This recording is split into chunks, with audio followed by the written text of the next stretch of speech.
Municipal corporation of Delhi पेश करता है आज की कहानी। आज की कहानी। नमस्ते बच्चों, कैसे हैं आप? मैं हूँ आपकी कहानी दोस्त और आज की कहानी है बंदर गैंग। यह कहानी वास्तव में पंचतंत्र से ली गई है। आज मैं इस कहानी को नए स्वरूप में आपके लिए प्रस्तुत कर रही हूँ। तो आइए सुनते हैं कहानी।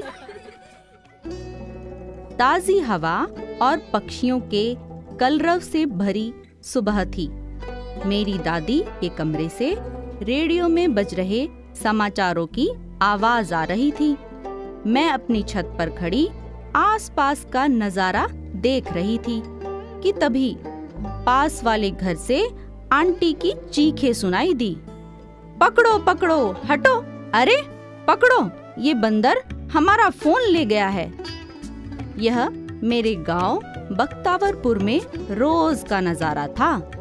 बख्तावरपुर दिल्ली की बाहरी सीमा में बसा एक छोटा सा गांव है। आंटी लाठी लेकर गली में उतर चुकी थी। बंदर उनका फोन लिए उनकी घर की छत पर बैठा था। आसपास के लोग इकट्ठा होकर लाठी दिखाकर बंदर से फोन छीनने की कोशिश कर रहे थे, मगर बंदर राजा बेफिक्र था। कभी फोन को देख रहा था, कभी उसे मुंह में लेकर खाने की कोशिश कर रहा था। बंदरों की हरकतें रोजमर्रा का मामला थी। कभी घर घुसकर फ्रिज खोलकर दूध पी जाते, तो कभी रसोई से फल बिखेर देते। छत पर रखी कोई चीज उनसे सुरक्षित नहीं थी। बंदरों की 4 टोलियां थी, हर टोली का अपना इलाका। मेरे घर के आसपास काने बंदर की टोली थी। उसमें काना बंदर नेता था, 2 बंदरिया और 3 अन्य बंदर भी थे। बंदरों ने पूरे गांव में दहशत फैला रखी थी। आंटी का फोन तो नहीं मिला, मगर थोड़ी देर बाद मुझे अपनी माँ की आवाज सुनाई दी। मैं दौड़कर नीचे पहुंची। वहां पहुंचते ही शोर और बढ़ गया। मेरे माता पिता और दादी भी चिल्ला रहे थे, पकड़ो पकड़ो, अरे दे वापस दे। मुझे समझ आ गया कि काने बंदर गैंग का कहर अब हमारे घर पर था। पहुंची तो देखा कि सभी बाहर जा चुके थे। सिर्फ दादाजी घर के अंदर बैठे थे। मैंने उनसे पूछा, क्या हुआ? उन्होंने कहा, दांत। मैंने पूछा, दांत? उन्होंने जवाब दिया, नहीं नहीं, जबड़ा। किसका? तेरी दादी का। ओह, फिर क्या? अब तो नया बनवाना होगा। मेरी दादी के जबड़े तो उनकी जान थे।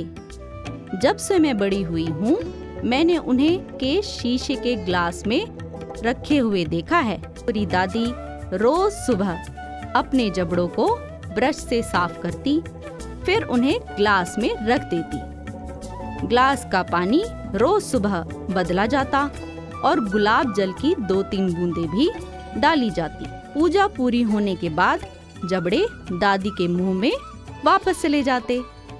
सुबह का नाश्ता करने के बाद फिर से जबड़े अपने कांच के ग्लास में लौट आते।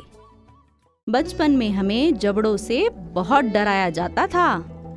काम कर लो नहीं तो जबड़े आ जाएंगे, सो जाओ नहीं तो जबड़े आ जाएंगे, पढ़ लो नहीं तो जबड़े आ जाएंगे, चुप हो जाओ नहीं तो जबड़े आ जाएंगे और तुम्हें काट लेंगे। दादी को अपने जबड़े बहुत प्यारे थे। खैर, जबड़े चले गए थे काना बंदर के गैंग के पास। मैं बाहर निकली तो देखा पापा बंदरों को लाठी दिखा रहे थे। दादी उदास होकर देहली पर बैठी थी। उन्हें पता था कुछ नहीं लौटेगा। काना बंदर के पास जो चीज चली जाती वापस नहीं आती।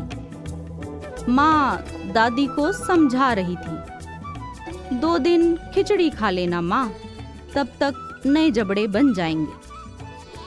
पर बात सिर्फ नए जबड़ों की नहीं थी। यह बात उनकी पुरानी, उनकी प्यारी चीज की थी। अचानक मुझे याद आया, पापा कल ही आम लाए थे। मैंने सभी को देहली पर बैठने के लिए कहा। मैंने काने बंदर को देखा। वह हमारे सामने वाले घर की छत पर ही बैठा था। मैं अंदर से 7-8 आम ले आई।